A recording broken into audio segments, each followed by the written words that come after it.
I'm looking at the canning date. Umbo is exactly 10 months old today. Happy 10-month day. Our friend Umbo. We are about to get down with some folks from our mutual friend Brewing. And I can tell, being so lucky to have set foot in your fabulous brewery / tasting room. Oh my gosh, I do that all the time. Fell. Yep. My tripod is fighting me every day. I've done a couple of 5 o'clock somewhere intros just swearing at my tripod. I completely feel that. Also, shout out to Colin. As someone who writes a lot of the copy here, if I had gotten Ren and Stimpy death metal album cover on the lighting is designed for me. It is not designed for me to be holding this can up that way.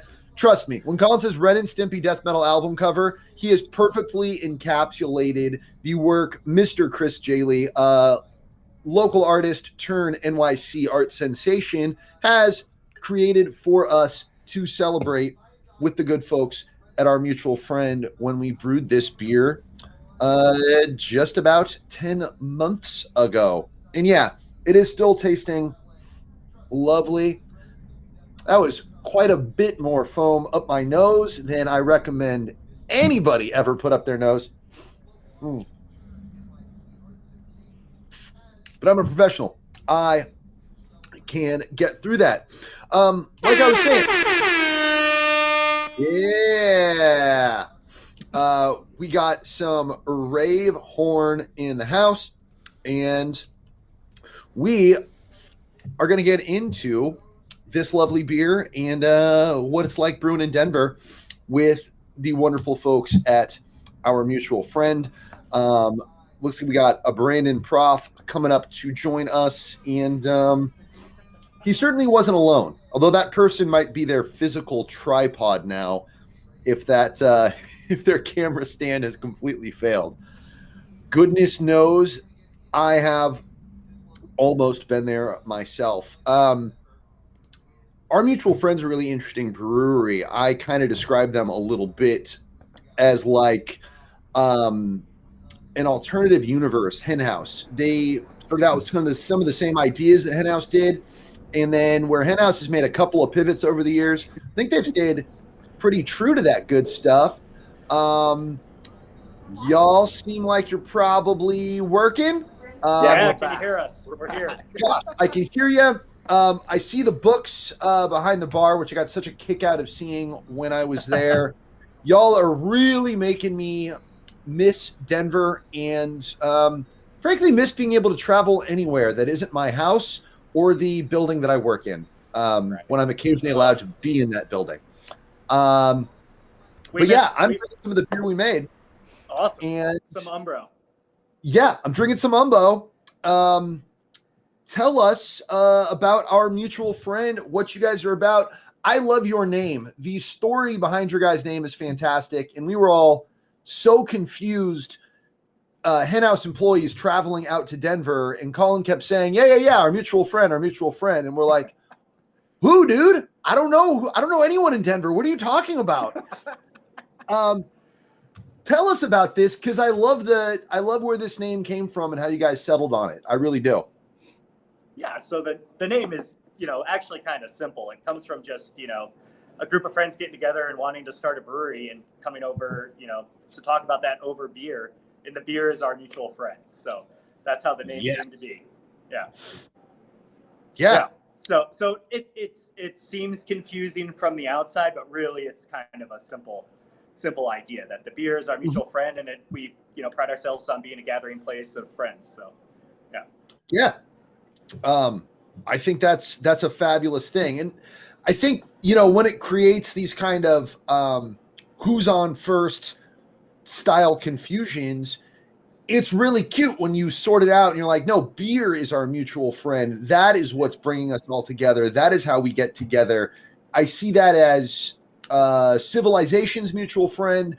Colin has talked about how that little bit of ethanol that beer hits us with creates the phenomenon of weak social trust, where you, as opposed to really strong social trust, where you're like, yeah, I've known that guy for 20 years. I'll trust him with my mortgage, my child, my dog, fixing my brakes. That weak social trust where you've had a couple and you look around the tap room and you're like, yeah, all these people are like me. Like, we've all agreed that this is how we want to spend our evening. This is where we want to be. We like this vibe. We like these flavors.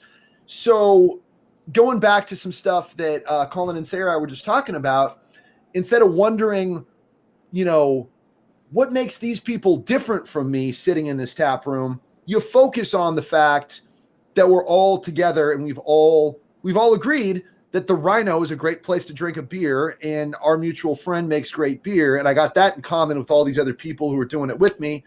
And I can trust these people. Everyone I'm looking at's got great taste right now. That's the tap room experience that I certainly miss. Tell me about how you guys have been getting through these wild, wacky times that we call COVID-19, the continuing adventure. Yeah, totally. So we started packaging beer in cans for the first time ever, because of COVID. It really kind of nudged us in the direction that we kind of needed to end up going in. So we started canning in April, and we're still canning. And then Cory joined us in January to head our sales, and he's been crushing. Yeah. And so that's been helping a lot. So basically just focusing on outside sales, which was an untapped market for us, basically. Yeah. Which has been great. Going back to the point you just made, Bob, like going into an account that is not aware of who we are, which is far and in between, I'd like to say, once you explain who we are and explain the name a little bit, it's like that aha moment. They're like, oh yeah, everyone gathers for beers, no matter when. Is it a Monday after a hard day or a good day, or is it a weekend socializing with friends? And people are like, oh, I love that name. I get it. It's, beer is for everybody. So, yeah, it really is. And it's fun to be able to bring folks together. So you guys are canning now. That's so fascinating, because it seems controversial that a brewery such as yourselves would abandon your tried and true clear glass for the can. Are you guys injecting UV light into the cans in order to keep that stuff going? Because yes, yeah, for sure. Yeah, and perfect. Please don't give away our secret live on air. Yeah. I appreciate that. Because to a geek like me stumbling upon the clear glass, if you only know like a little bit, where you're like, oh, that clear glass I've heard clear glass is deadly. It is going to destroy and ruin my beer. But you're like, well, there is some asterisks. Like, your triple IPA is definitely going to die in that clear glass bottle. Yeah. But if you're brewing an oyster saison, or I'm sorry, an oyster bière de garde, or something different, without all of those hop compounds to be assailed by UV light, you can get by with that. Do you guys still do like a big educational lift around that, or is it just the geeks who are like, clear glass, you can't do that? Do you ever get regular customers kind of freaking out? I don't think so. I think we, like most customers are like, oh, that's beautiful. And, and if they do have questions, we're happy to educate them. These beers are generally spend upwards of a year and a half, 2 years in fooders, brewed with aged hops, and then we fruit them afterwards. So these are very stable beers that go into these clear glass, the clear bottles that we use. So most people are really receptive to them, and we just love the way they look and present, and, why not show off, how beautiful those beers are. Yeah. Speaking of beautiful glass, you guys had, I don't know, I think probably the most interesting take home the pint program of anybody that I've seen. And I know you did at least one recently. I know, like everything in the entire world, COVID has screwed it all up. But I think that was a beautiful thing you guys did. You're doing it a little bit more. You've gotten at least one in the last few months. Maybe October was it? Was it January? I've been drinking a lot of. I think we started doing it again in January, and we're hoping to do one a month. We used to do 2 a month, but we're just you know not getting the tap room traffic that we used to. But it's still something we love to offer to our customers, and we have people that just come in on Tuesday, keep the night glass, you know, basically every week, and they'll get one every week. So it's definitely an awesome way to bring people in on what used to be a slower night in Rhino, and then also to partner with artists that we really love and have them design some cool artwork for the glassware. Yeah, people seek them out. We had a customer walk here in the snow earlier, grab 2 4-packs and a pint glass because they just didn't want to miss out on it. Yeah, I mean, I think that's amazing. It's really innovative. I've certainly been someone who has been really eager to get that shaker pint with a logo on it. I've also been the bar manager who's like, all right, buddy, you got like 2 armloads of shaker pints, right? Because we're doing this tonight. But you guys really put some thought into it. It's not just walking home with a silkscreen shaker pint. You find artists, you find people who make. Yeah. How we rotate the design of the actual shape of the glass quite often. We try not to use it too often. We've released, you know, like camping mugs, you know, as to keep the glass, or steins, you know, every you know, any type of drinking vessel, basically. A bowl, I think we did a kind of bowl once, even. All sorts of I think that's cool. Honestly, that like back in the day, you know, like you in some parts of the country, you had to go to a brewery, you had to buy a glass to get, you know, the pint pours, and that's kind of where the inspiration came from, right? Because you couldn't serve, you know, like they couldn't sell their beer over the bar, you know, and make a profit other than selling a glass, you know. So that's kind of where that kind of came from. In my So you know, before COVID kind of made everything weird, how long were you guys doing that for? Like, when did that program first start with y'all? Oh, geez. So the brewery opened in December 2012, and that must have started in 2014, I bet. Yeah. That's fantastic. So quite a while. Yeah, it's been ongoing for a long time. Yeah. There's been like, you know, like they actually had a display at DIA of them all at one point at the airport. Awesome. Kind of cool. Yeah. And, you know, there's so many, you know, like there's no way, I don't think anybody at the brewery has all of them, you know, like it's just.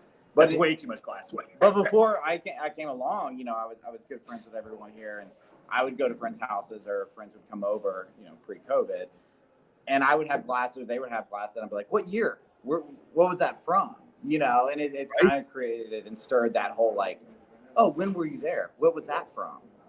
Which is great, because what Jan was saying is like, we change it up. There's something always fun and interesting for people to like seek out. Yeah, you get to think about that moment, and then folks ideally are having like a lovely remembrance of their time at your brewery, or the beer that was in that glass when they're reaching for it in their cupboard, or maybe they've got like a little display of them at their spot. I love it too, because it's not just a random tchotchke. It's a functional thing.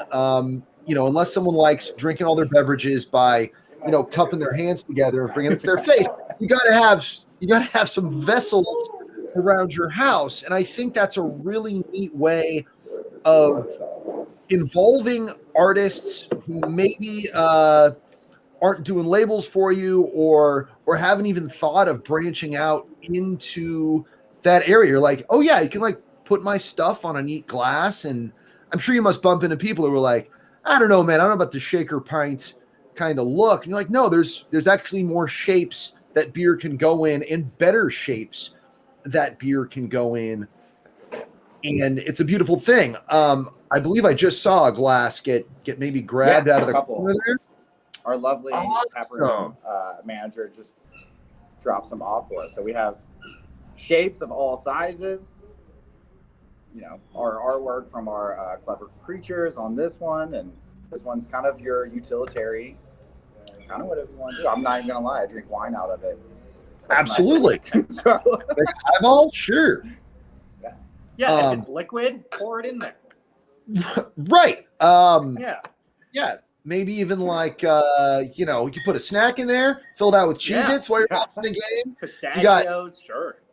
right. You've got a newly canned OMF beer in a can, and then a glass full of snacks. That sounds pretty good.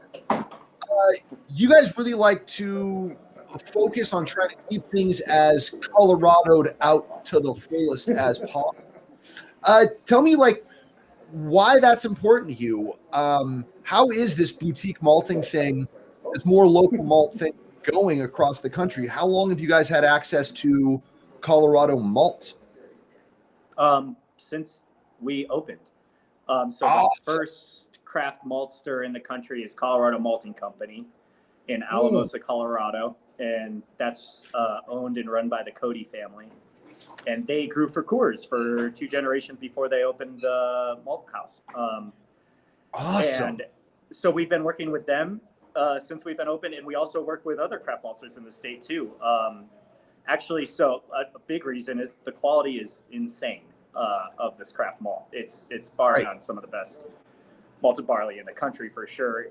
2 of our craft maltsters just took silver and bronzed in the craft malt cup. That just happened, I think, yesterday or the day before. Fantastic. Yeah, so Troubadour took silver, Troubadour Malting took silver, and Root Shoot took bronze. And so just the quality of the ingredients is, like, it's high, so why not, and it's right Yeah. here. Like, we'd be missing out hugely if we didn't use Colorado grown ingredients. Yeah. Yeah, that's really important. We've got Sonoma County malt right here from the good folks at Grizzly Malt, but Yes. California, way slow in the malt field. I'm proud to be doing beer in a state full of beer innovation in terms of the final beer, but we didn't get a craft maltster until 2017. We were lagging on what Colorado was doing, but of course, Colorado is a real beer vanguard state, and has been since the jump, which was about 35 years ago. Yeah, and Coors literally planted the seeds for Yeah. barley here, and then but also Admiral Malting just took a medal at the Craft Malting Awards as well. So you got some great malt in California too. Yeah, and the Grizzly Malt that went into Umbo was awesome. Yeah. Right. And good on those guys for making all this malt and getting that kind of out in front of people. By the time Admiral existed and I got in there to tour them, I was way up on beer and beer quality. But when Ron from Admiral Malting was like, we're getting you your malt really fresh, a lot of the malt you're buying from the larger malt companies isn't super fresh, in that non-freshness doesn't help anybody with their flavor. And it was such a big aha moment for me. Like, I always like using, when we can incorporate local ingredients, I like it because we're telling more the story of where the beer is from. All of the original beer styles that we emulate were just local beer made with local ingredients 100, 200 years ago. But the freshness of my malt was never anything that had crossed my mind before. How fresh is the malt that this brewer's using? How fresh is the malt that I'm using in my home brew? Until I heard about it from Admiral, it wasn't even on my mind. And you're like, well, yeah, of course. Why is oxidized malt better than non-oxidized malt? And of course it's not. Why would you want that happening to anything you're going to consume or brew with? And it had just never crossed my mind. I knew it was crucially important to get beer styles in front of people fresh, but hops got to be fresh too, but fresh malt was just not even speaking to me. So by staying local and using as much local stuff as you can, there's this quality improvement that comes along with it, which is so fantastic. 100%. And most, like, 3 of our craft maltsters are on the front range with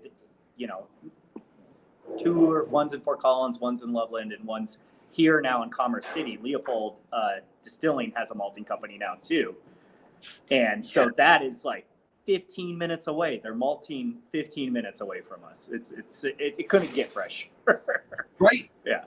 Yeah. What a time to be alive. It's amazing. Yeah. I've been saying that about the beer we all get to drink for years, but now as our brewing industry starts to really support more and more locally focused ingredients industries. So you guys must be using Colorado hops too when you can. How's the Colorado hop scene like? It's pretty good. You know, there's hops grown on the Front Range here, and then hops grown basically on the western slope in kind of the fruiting region where we get all of our awesome like peaches and cherries, and they grow hops over there as well. Both regions grow really beautiful, flavorful hops, aromatic hops. We don't get all of the sexiest varieties, but you know, people are growing cashmere, you know, and I just actually today got some Colorado grown Tettnanger, which like I didn't even know there was no hops grown in Colorado. And then I reached out to one of the hop growers and it was like, you have Tettnanger? Like that would be perfect for like, I'm trying to brew in all Colorado Hellas, you know, and wow, geez, that's amazing. Yeah. So like it's still happening and growing, you know, and it's pretty rad. That is super rad. I got some follow-up questions, but first, let me just stare directly at the camera and say, oh my God, all Colorado grown Hellas with Colorado Tettnanger. For folks who drink our beer, excellent sound effect. That is perfect right there. We make a Hellas that we're very excited about called Precious Metals and Jewels. I was just talking about that. And that is a really classic German style. And we brew that with German malt and German hops, like physically traveling to us from Germany. But to get a Colorado grown noble hop variety like Tettnang is super exciting. That is really cool. Wow. I'm kind of, it's making my head swim. Also, so is the Umbo a little bit, but we're really familiar with Idaho 7. That hop is making sure everybody knows that Idaho is a hop growing region. And there's a lot of other hops that make big references to the Pacific Northwest, like Centennial and Cascade are two that come to mind, where you don't necessarily know that is specifically referencing a region. Are there any Colorado proprietary varietals popping up anytime soon, like a Colorado Gold or Colorado Gem? Not that I know of. It's still pretty new, you know, and until maybe we get some universities into doing some breeding programs here, that I think it might be up to the farmers trying to figure stuff out, you know, for now. But nothing on its own. You know, we basically got kind of your classic, you know, old school American hops, Chinook, Cascade, Crystal, Willamette, Nugget. Yeah. So they're all really great. They tend to be higher alpha than most growing regions, actually, which is a little interesting. So finding lower alpha hops to brew, you know, like lagers and stuff has been a challenge. Basically, we get to use Crystal. That's our lowest alpha hop. Even that comes in at high alphas. Yeah. That is really fascinating. Shout out to the Colorado hop growers out there doing it. Yeah, hell yeah. I look forward to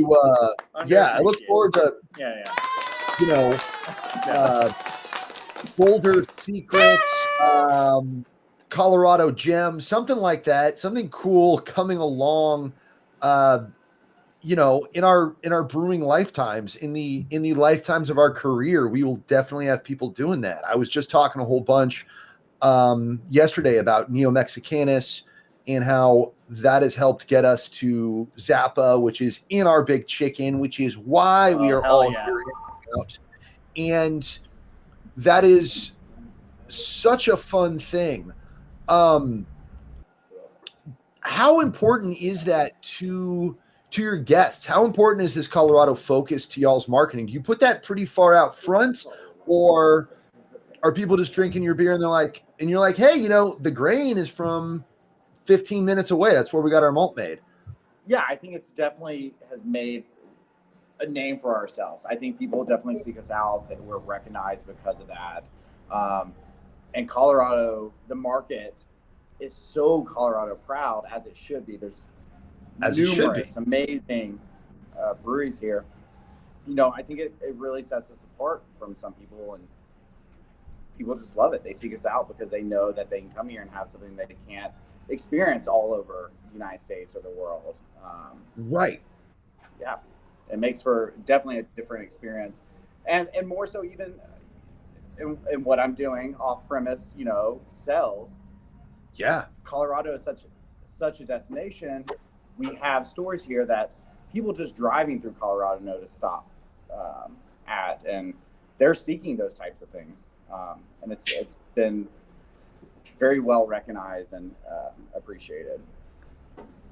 Yeah. In Denver itself, Colorado, the brewing scene, where you've got Boulder, you've got Fort Collins. There might be a brewery or two in Fort Collins.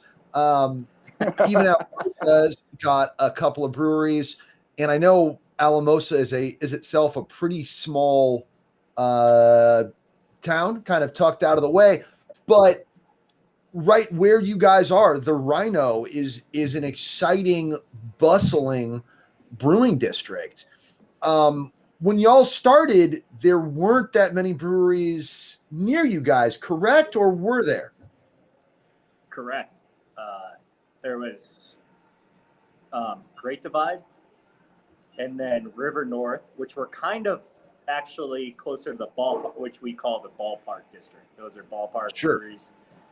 And then Black Shirt Brewing, and then us opened in the same year. Wow. So there was 4 breweries down there. Now there's I don't even know. Can't count. Yeah, at this point. 12. Yeah. I don't know. Yeah. Yeah, one or two. Quite a lot of breweries, which is amazing, and it's really, we basically all kind of grown off of each other, and it's been an awesome success of the neighborhood just growing and being a sweet spot to come around and, hit up amazing breweries. Yeah. It was so great to, back when you could fly on a plane and have a Great American Beer Festival. I hugely got a kick out of y'all's brewery specifically, and getting to just bump around into other great spots. You have so many wonderful neighbors. Now, when me and my team were running through your actual brewing area, it's a little tight back there, as a lot of great breweries are. Have y'all expanded at all to make beer that you can put into cans? Yeah. So we installed a whole new brew house February and March of last year. But we didn't grow that big. We went from brewing 7, 8 barrel batches to 10 barrel batches. And then and then we also have we have 3 20 barrel fermenters now. And so yeah, we did a small calculated expansion, which was actually perfect with how everything shook out last year. We didn't go too big, so you guys saw the old brew house, which was kind of what we call a Franken brew setup, which is kind of common out here in Colorado. You see them all over, but dairy mash tun, moving hose, every piece is separated, nothing's hard plumbed, and now we have kind of a typical craft setup where we have direct fire boil kettle, mash tun, and 20 barrel hot liquor tank, and everything's hard plumbed on the hot side. So it's making our lives a lot easier, and brew days are much smoother and more consistent now. Yeah, it was a big do upgrade for us.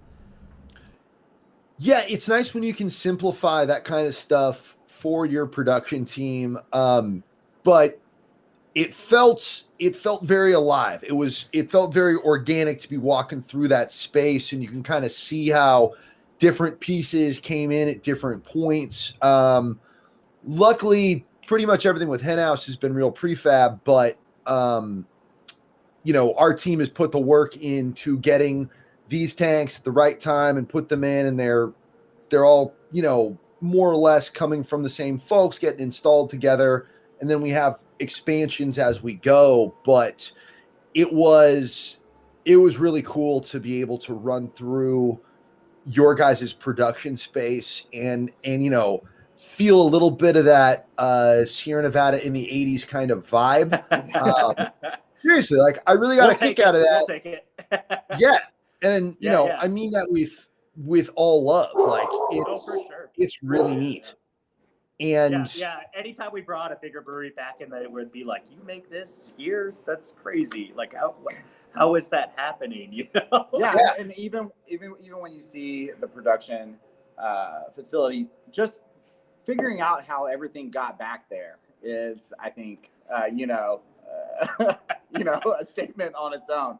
I mean, personally myself, I've been a part of other breweries in the past and expansions, and I literally looked around one day. I was like, how did we get everything back here? And it's beautiful. I think you nailed it saying, I think OMF has a great organic vibe, feel, and I think we try to represent that. I mean, all of our canning is done in our tap room. Yeah. It's still going on. Yeah. It's still happening. Yeah. You're talking to a former taproom employee who on occasion was a canning line employee when the canning line was in place back when it was a temporary thing that we didn't have going all the time. It was really fun to be able to get back up in there and get a little bit of that production team vibe as a beer tender. And then also there was some fun that came along with putting that 4-pack into someone's hands and being like, yeah, I was there. Like, absolutely. It was cool. Yeah. Oh, you got one of the good ones. 'Cause I remember our labeler got all jammed up and some of the labels were crinkled or upside down or something. We took those home to drink. We weren't selling those to folks, but it's nice. It's nice to have that connection. Your guys' tasting room has a really great feel to it. Any bar with a ton of books is absolutely the type of place that I want to be in. It's homey, and it also speaks to me personally. I'm a lover of books, as many people in the brewing industry are. One book that I see pop up in some of your beer names is Frank Herbert's Dune. Y'all have any commentary on that, on this upcoming film? I'm really looking forward to it. Yeah, Colin for a second. I'm really looking forward to it. Honestly, it's got to be an improvement on the first movie. Right. So, apparently it's going to be two movies. The first one was just too crammed up. The first movie. Mm-hmm. So, but yeah, we just love Dune and love books, and we like to draw inspiration for names from Dune, and just feel like we just love that it is an all-encompassing world to dive into. Yeah, right. Which beer is as well. Yeah, which beer is as well. Yeah, beer is at least as fascinating as the universe Frank Herbert created there. Yeah, at least. Yeah. At least, right? Yeah. Yeah, you can read about famous brewsters and you're like, wow, like Abbess Hildegard, who was so excited about hops long before they were even commonplace as a brewing ingredient. You're like, oh yeah, she's like a Bene Gesserit, master doing that kind of stuff. Yeah. Seeing through into the future what beer could be about. It's fun to be able to lay those kinds of overlays on some of our own very real beer people of legend and see how they could compare to this kind of stuff. But when you guys were coming up with a beer called the Weirding Way and some other stuff, why was Dune something that y'all chose to lean into? Or have there been lots of other literary references and I'm just too dang ignorant to pick up on them? There's been some Thomas Pynchon references. There's been a lot of Star Trek references, not literally, but a lot of Next Gen references. Yeah. So some of our kind of quote unquote mainline beers, like Inner Light and Time Zero, are named after that. Yeah. Oh. So there's been a lot of that stuff. Yeah. Just trying to figure out stuff that hasn't been used and stuff that we're really, interested in. Right. Yeah. To kind of just represent who we are. You just got to be authentic about who you are and put that out and see if people are, interested in it. That's so true. I completely forgot you guys made an Inner Light beer. That speaks to everyone. All my geeks out there, our Star Trek, Star Wars, Battle of the Nerddoms will be coming later this year. That's going to be another online extravaganza that we are going to do. Maybe we will we'll patch in some of you guys too. We'll try and line that stuff up, because there's also the classic, Star Wars actually is Dune. That's where a lot of that stuff came from. That is definitely, I hope we get to make a next collab, and that is totally it. We are totally going to do something like Paul Atreides lightsaber or something like that. That is totally the next Henhouse OMF collab. You heard it here, folks. I'm in marketing. I will make this happen. We owe you guys one. Yeah. So as soon as you guys can get here, right. Hey, hopefully, huge shout out to all the health workers out there getting everybody vaccinated and moving us closer back to a time where we can all hang out. We can all be with our mutual friends. Exactly. That was the cheesiest thing I'll say all day.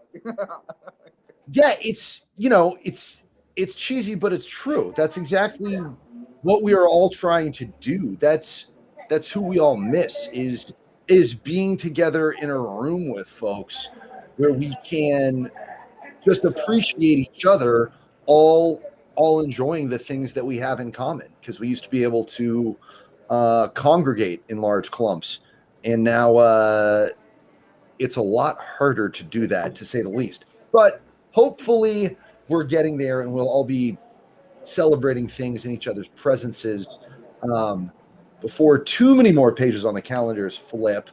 What is going on with OMF for 2021? What's some stuff you guys are getting into this year?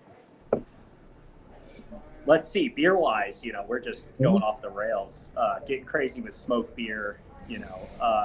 Thank you. Brewing, yeah, for sure. We just brewed a Grzycki, which we're calling Thank you. Sunday morning. I'm half Polish, so it's been on the list for a long time. And then we actually released in December a beer style called Sjødeskjul, which is a Norwegian dark smoked beer that in 2017 I went to Norway with Colorado Malting Company to learn how to make. And it's dark smoked strong ale smoked. The malt is smoked and kilned with alderwood, so super unique, a single malt beer. And so we're just kind of exploring that area, and then also continuing on with brewing with Colorado ingredients and mixed culture beers, saisons, exploring new hops, as much as we can. We're like everybody else, selling a lot of IPA.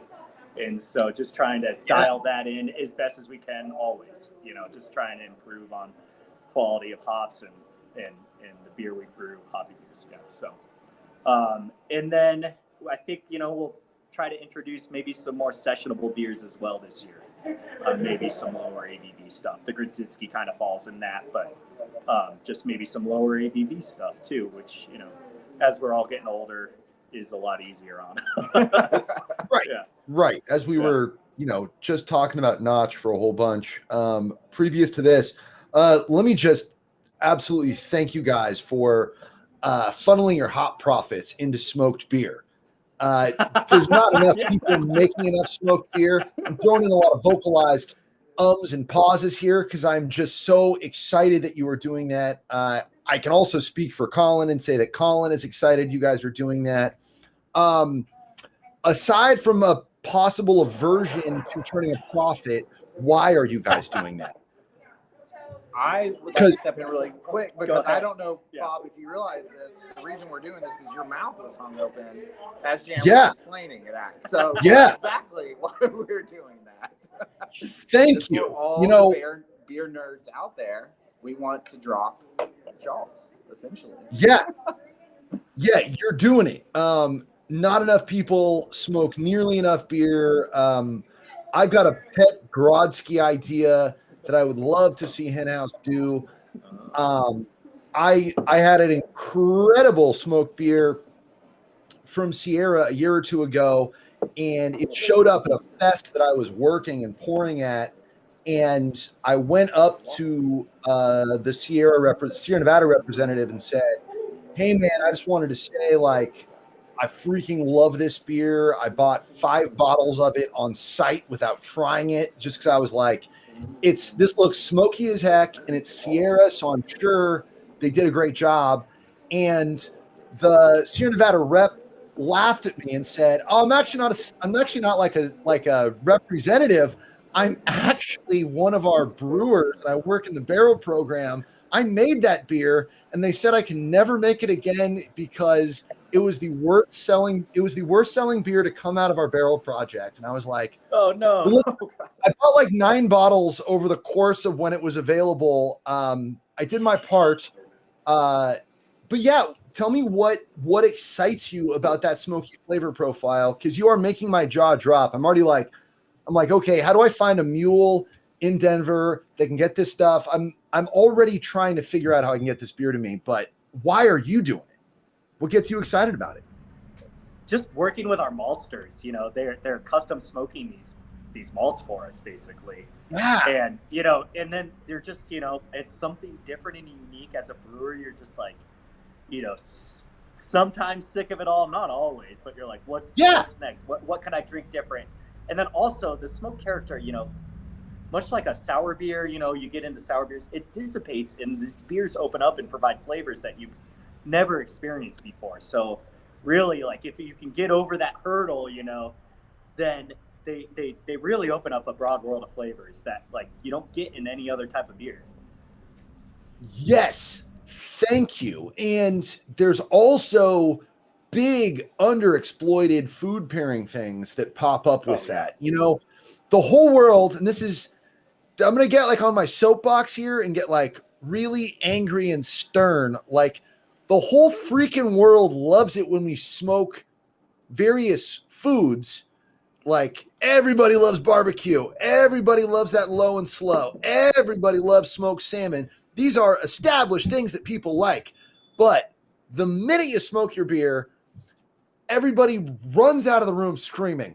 And I find it so vexing because there are so many examples of great smoked, highly praised, broadly accepted culinary products, but smoked beer remains kind of underappreciated. Not non-existent by any stretch. We got Rausch beer as a whole style. We got the good folks at Schlenkerla basing their entire brewery history on it, and of course the good people at Alaskan. Their head person, whose name's escaped me right now, wrote the book on smoke and beer. I'm not saying that nobody does it or it doesn't exist, but in my dream universe, you get smoked beer like you get IPAs, and just everything could just be smoky. I'm glad that we don't brew like that, because like my paycheck covers both food, gas, and rent. I get health insurance, so like we don't need to do that. But I think there's room for more smoke, and I'm so grateful for you to be doing that. Even if I can't get it, I'm glad other people are drinking it, and hopefully other breweries want to jump along in. I mean, it's all at the end of the day, everything's education, Exactly. I think if we can put a pint of that in one person's hand, that makes a huge difference, right? Like, I think maybe your future, Bob, you guys will be doing a ton of smoked beer, and we'll be doing more, as the education grows. Yes. The appreciation is there, Yeah. Like 2024, I want smoked beer to be the trend that everyone is just like, I am here for like the milkshake smoke beer. Particularly love the way smoke and tartness can play with each other. How acidic, and I'm gonna mispronounce it because I always do, but how acidic are you pushing this Grodzki?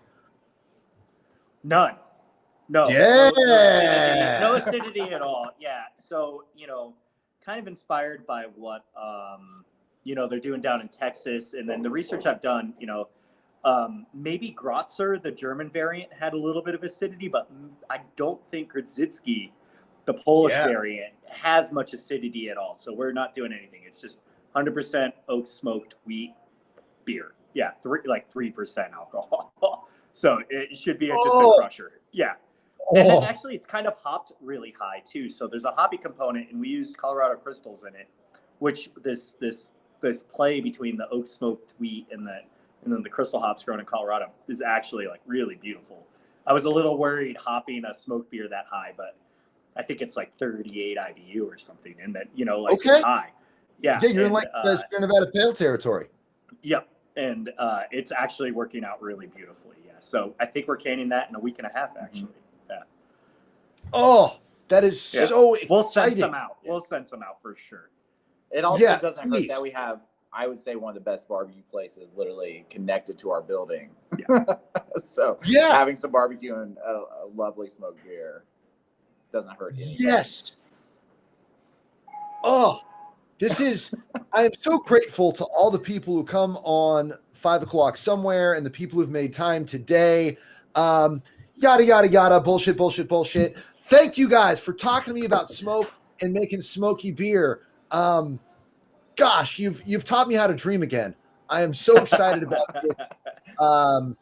Man, and we're gonna send you guys some coffee saison. That's another thing on my beer list that I am now being told we are gonna resurrect that brand, and it's something so near and dear to my heart. It is right there. Coffee saison and smoked everything are neck and neck as like my two favorite beer experiences. And just because my tongue is like, I don't know, trying to be avant-garde or something, the things I love the most are really hard to get. And I wish it weren't. I wish hops and macro lager were the thing that got me out of bed in the morning, because there are a million options. Who wouldn't like to like the thing that is everywhere? And I do really, really like hoppy stuff. And I do really appreciate the work that goes into incredibly crisp, clean, light, delicate macro lager that everyone's making. But it's coffee in my saison and smoke in my everywhere else that gets me so excited. And thank you guys for making that beer. I wish I could just COVID safe hug you all for doing that. And I think I'm speaking for Colin too here. I'm gonna go out on a limb and say that Colin, also big member of Team Smoke, is just he's in a hermetically sealed cell physically near me somewhere, and is equally thrilled. Fellas, what's happening? Yes. You as well. I'm also incredibly grateful that y'all are pushing smoked beer. But I don't think I can even compare to the experience of like unadulterated joy that is Bob Wagner experiencing smoked beer. I call myself the co-captain of Team Not Enough Smoke. But Bob Wagner is absolutely the spiritual guidance of the movement. I love it. Back when I was allowed to like leave my house and go other places, I would literally keep a flask on me full of smoked salt, not whiskey, but smoked salt, so that whatever I was eating, I could just bless it up. And that is brilliant, sir.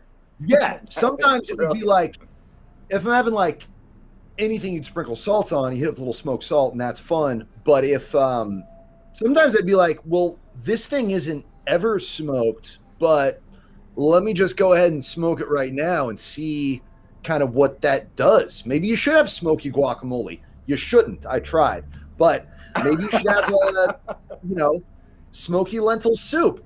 Actually, that was pretty good. I'm really glad I had that smoke on me.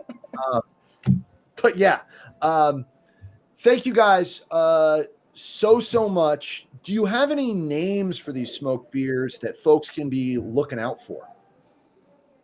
Yeah, they made so it we kind of have a standard called Gelberrausch, which is our smoked blonde ale, really crusher. That's kind of like the brewer's shifty beer, yes.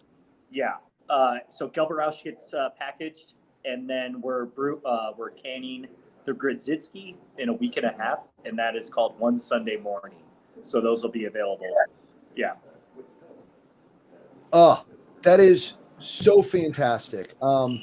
Thank you all so much for your time. Thank you. Thank you. We wish we were out there. We're usually out here for, SF Beer Week and Right? Big Chicken, and, we're missing you guys, and, hopefully we get to do it all together next year. Next year, we are all getting together, and then I'm coming out and sleeping on somebody's floor for GABF. We'll be doing it. Yeah, you're welcome. Yeah. Thank you guys so much. Enjoy the rest of your day. OMF from Denver, Colorado, making incredible things, making incredible glassware, and thankfully smoking up a whole bunch of their beer. Keep it Colorado. Cheers to y'all. Cheers, Bob. Thank you so much for having us. Thank you. Our pleasure. Thank you. Have a great day.